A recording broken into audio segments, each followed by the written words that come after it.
గత 12 రోజుల నుంచి నిరంతరంగా ఒక పక్షాన ప్రకృతి పరంగా ఎన్ని ఇబ్బందులు వచ్చినా భక్తులకు అన్ని తీర్ల సౌకర్యాల విషయంలో ఇబ్బంది రాకుండా మరి అనేక మంది జిల్లా స్థాయి రాష్ట్ర స్థాయి అధికారులు ఇక్కడికి వచ్చి వారు పాలు పంచుకొని వారి పాత్రధారులై ముందుకు నడుస్తున్న వారికి ఇక్కడికి విచ్చేసిన భక్త సోదరులకు సోదరిమణులకు పాత్రికేయ మిత్రులకి మరి వివిధ ప్రాంతాల నుంచి వచ్చి దీంట్లో భాగస్వాములై ముందుకు నడిచిన వారందరికీ నేను హృదయపూర్వకంగా నమస్కారాలు తెలియజేస్తూ భగవంతుడు గొప్ప అవకాశం ఇచ్చారు. నేను ఈ ప్రాంత శాసనసభ్యుడిగా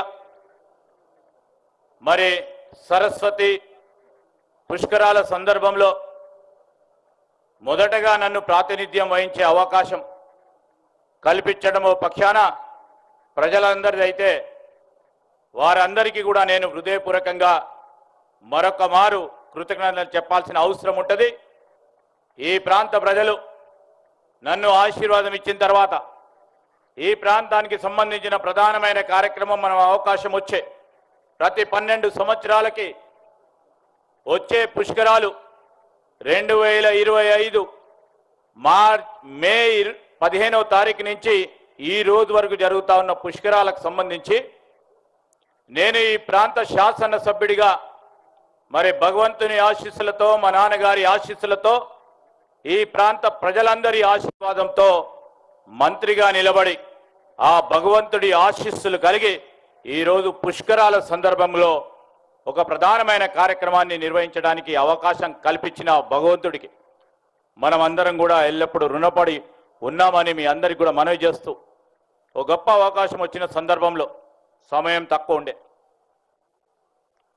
ఒక రకంగా శాసన మండలి ఎన్నికల సందర్భంలో వచ్చిన నియమావళి ఆ నియమావళికి సంబంధించి ఆంక్షలు దాని పరంగా ఇబ్బందులు అయినప్పటికీ దేవాదాయ శాఖ అదేవిధంగా జిల్లా యంత్రాంగం ప్రధానంగా పనులు చేపట్టాలే పనులు చేయాలని ఆకాంక్షతో ముందుకు నడిచిన జిల్లా కలెక్టర్ గారి పర్యవేక్షణలో వివిధ డిపార్ట్మెంట్లకు సంబంధించి చేసిన ప్రయత్నం ఉన్న 2-3 నెలల్లో పెద్ద ఎత్తున ఈ కార్యక్రమం జరగాలని తలంపు ముందుకు పెట్టి మన గౌరవ ముఖ్యమంత్రి గారు రేవంత్ రెడ్డి గారి ఆలోచన మేరకు చేసిన ప్రయత్నం ఎవరు ఎన్ని ఇబ్బందులు పెట్టాలని ప్రయత్నం చేసినా భగవంతుడి ఆశీర్వాదం మన పక్షాన ఉంది. దిగ్విజయంగా దీన్ని ముందుకు తీసుకెళ్లే గుండె బలం మనకుందని మనం అందరం కూడా ముందుకు తీసుకెళ్ళాం. ఇప్పుడే చూసాం ప్రకృతి పరంగా ఎన్ని ఇబ్బందులు వస్తూ ఉన్నాయో. రోడ్లు ప్రతిరోజు సాయంకాలం పూట ఇదే సమయంలో వర్షం రావటం మరి టెంపరీగా ఏర్పాట్లు చేసుకున్న రోడ్లు ఇది చిన్న ప్రాంతం చిన్న గ్రామం ఈ గ్రామానికి సంబంధించి 2 దారులు ఉన్నాయి. ఆ 2 దారులకు సంబంధించి మనం ఏర్పాటు చేసుకున్న ప్రధానంగా ఈ సరస్వతి ఘాట్ నిర్మాణంతో పాటు అటు వచ్చే ప్రాణహిత నది ఇటు నుంచి వచ్చే గోదావరి అంతర్వాహిని అయిన సరస్వతి నది కూడలిలో ప్రతి ఒక్కరు కూడా ఈ పుణ్య స్నానం చేయాలని తలంపు చేసి ఇక్కడ సరస్వతి ఘాట్ నిర్మాణం చేసి 17 అడుగుల సరస్వతి మాత విగ్రహాన్ని ఏర్పాటు చేసుకొని ఇక్కడే ఈ పుణ్య స్నానం చేయాలని తలంపుతో ముందుకెళ్ళాం. ఛాలెంజ్గా తీసుకున్నాం. అందరు కూడా సహకరించారు. క్రమశిక్షణతో భక్తులు కూడా ఇంత పెద్ద ఎత్తున దాదాపు 12 రోజుల్లో కానీ విని ఎరగని రీతిలో ఎప్పుడు కూడా చరిత్రలో కూడా ఈ 10 రోజుల్లో 30 లక్షల మంది జనాభాను ఈ ప్రాంతం ఎప్పుడు చూడలే. దానికి సంబంధించి సౌకర్యాలు కల్పించడం అనేది ఒక ఛాలెంజ్. దాన్ని అవరోధం చేయాలనుకున్న వారిది దాన్ని పక్కన పెట్టేది ఇంకో ఛాలెంజ్ అయిపోయినప్పటికీ ఈరోజు ప్రభుత్వం ప్రధానంగా దేవాదాయ శాఖ ప్రభుత్వానికి సంబంధించిన మన ముఖ్యమంత్రి దేవాదాయ శాఖ మంత్రివర్యులు సహచరులు సోదరిమణి కొండా సురేఖ గారు మొత్తం యావత్ యంత్రాంగం అంతా కూడా ఛాలెంజ్గా తీసుకొని పనిచేయడం జరిగింది. దాంట్లో భాగంగానే ఈరోజు జిల్లా యంత్రాంగం తరఫున జిల్లా రెవెన్యూ యంత్రాంగం, జిల్లా పోలీస్ యంత్రాంగం, ఆర్ఎన్బి, ఇరిగేషన్, పంచాయతీరాజ్, ప్రత్యేకంగా విద్యుత్ శాఖకు సంబంధించిన అధికారులు, శానిటేషన్కు సంబంధించి పంచాయతీరాజ్ విభాగం, మరి నీటి పారుదల శాఖకు సంబంధించి వీరందరూ కూడా ఒక గొప్ప ప్రయత్నం చేయడంతో పాటు వాలంటరీగా కొన్ని సౌకర్యాలు మేము ఇవ్వాలని వివిధ సంఘాలు వచ్చి మరి అన్నదాన కార్యక్రమాలు కానీ, మంచినీటి సదుపాయం కానీ, రవాణా సౌకర్యం కల్పించిన ప్రతి ఒక్కరికి ఈ సందర్భంలో మీకు నేను ఈ ప్రాంత శాసనసభ్యుడిగా ప్రభుత్వ పరంగా మీకు అందరికి కూడా కృతజ్ఞతలు తెలియజేస్తా ఉన్నాం. ఈ సందర్భంలో మేము చెప్తా ఉన్నాం, మొదట కూడా ముఖ్యమంత్రి గారు చెప్పారు, ఇది ఒక ప్రధానమైన మన కార్యక్రమం. రేపు గోదావరి పుష్కరాల సందర్భంలో కానీ విని ఎరగని రీతిలో నిజామాబాద్ నుంచి మొదలు పెట్టుకొని ఖమ్మం చిట్ట చివరి ప్రాంతం వరకు కూడా గోదావరి నది ఎక్కడ ప్రవహించి దేవాలయాలు ఉన్న చోట ఒక బృహత్తరమైన కార్యక్రమం 2027లో ఈ ప్రభుత్వం చేతుల మీదుగా పెద్ద ఎత్తున జరపడం, దీంట్లో ఉన్న చిన్న చిన్న లోటుపాట్లను కూడా సవరణ చేసుకొని ముందుకెళ్లే కార్యాచరణ తీసుకునే ప్రయత్నం ఈ ప్రభుత్వం చేస్తుందని ఓ గొప్ప కార్యక్రమం చేయదలుచుకున్నాము. ఇంతకుముందే బ్రహ్మశ్రీ నాగఫణి శర్మ గారు ఆశీర్వాదం కూడా ఇవ్వటం జరిగింది. ఈ సందర్భంలో మళ్ళా వర్షం మొదలైంది, అందరికీ ఆశీర్వాదం ఇవ్వడానికి 2 ప్రధానమైన కార్యక్రమాలు చేపట్టాం. మీరు ముందు చూస్తా ఉన్నవారు ఎప్పుడు ఈ తెలంగాణ రాష్ట్రంలో ఈ కార్యక్రమం చేపట్టలే.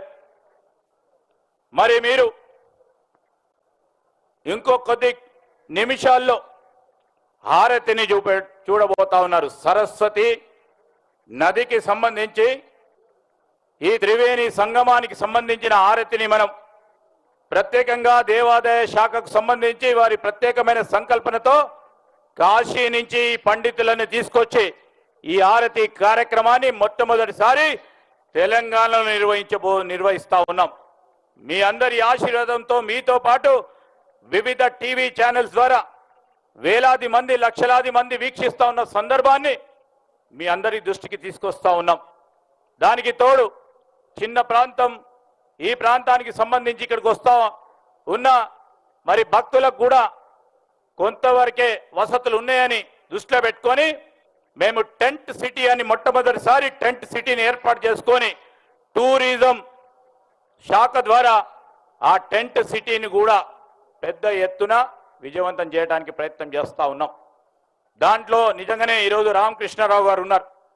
ఫైనాన్స్ సెక్రటరీగా మొన్నటి వరకు ఉన్న మరి రామకృష్ణారావు గారికి ప్రత్యేకంగా ఒక పాజిటివ్ దృక్పథంతో పనిచేస్తూ బాగా చేయాలని ఫైనాన్స్ సెక్రటరీగా వారు ఉన్నప్పుడు వారు పూర్తి స్థాయిలో సహకారం, అదేవిధంగా వివిధ శాఖలకు సంబంధించిన సమన్వయాన్ని వారు అందించడం, వారికి కూడా మరొకసారి కృతజ్ఞతలు తెలియజేస్తూ మరొకసారి మరి సంకల్పాన్ని ముందుకు తీసుకెళ్ళాన ప్రతి ఒక్కరికి దీన్ని దిగ్విజయంగా ఈ 12 రోజుల పాటు జరిగిన మరి ఈ కార్యక్రమంలో మరి సరస్వతి పుష్కరంలో పాల్గొన్న భక్త సోదరులందరికీ ఎక్కడైనా చిన్నగా అసౌకర్యం కలిగిన ప్రకృతి వైపరీత్యం వల్ల ఈరోజు మన చేతిలో లేని కొన్ని అంశాల వల్ల మరి భక్త సోదరులందరూ వివిధ ప్రాంతాల నుంచి వచ్చినారు, చిన్న అసౌకర్యం కలిగిన మిత్రులకు మీరందరూ కూడా మరి మమ్మలను మన్నించాలని, దానితో పాటు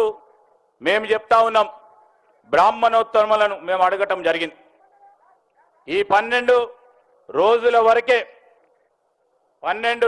వరకే పుష్కరాలు పూర్తి స్థాయిలో ఈ స్నానానికి సంబంధించి పుణ్య స్నానం ఈ 12 రోజుల్లోనే మరి చేయాల్సి వస్తుందా అంటే ఇప్పుడే బ్రహ్మశ్రీ నాగఫణి శర్మ గారు చెప్పారు, ఈ సంవత్సర కాలం పూర్తిగా ఈ పుణ్యం స్నానం చేయడానికి ఆస్కారం ఉంటుంది అని వారు చెప్పడం జరిగింది. అందువల్ల ఈ సంవత్సరం పూర్తం ఈ త్రివేణి సంగములో పుణ్య స్నానం చేసిన వారికి అందరికీ కూడా ఈ పుణ్యం దక్కుతుందని బ్రాహ్మణోత్తములు అందరూ కూడా చెప్పడం జరిగిందని మీ అందరికీ మనవి చేస్తూ మరొకసారి దీంట్లో సహకరించిన అందరికీ మరొకసారి కృతజ్ఞత తెలియజేస్తూ సహకారం అందియలేని వారికి కూడా ఆ భగవంతుడు వారికి కూడా కృతజ్ఞతలు అందజేయాలని కోరుతూ మీ అందరికీ కూడా హృదయపూర్వకంగా కృతజ్ఞతలు తెలియజేస్తూ సెలవు తీసుకుంటాను. జై హింద్.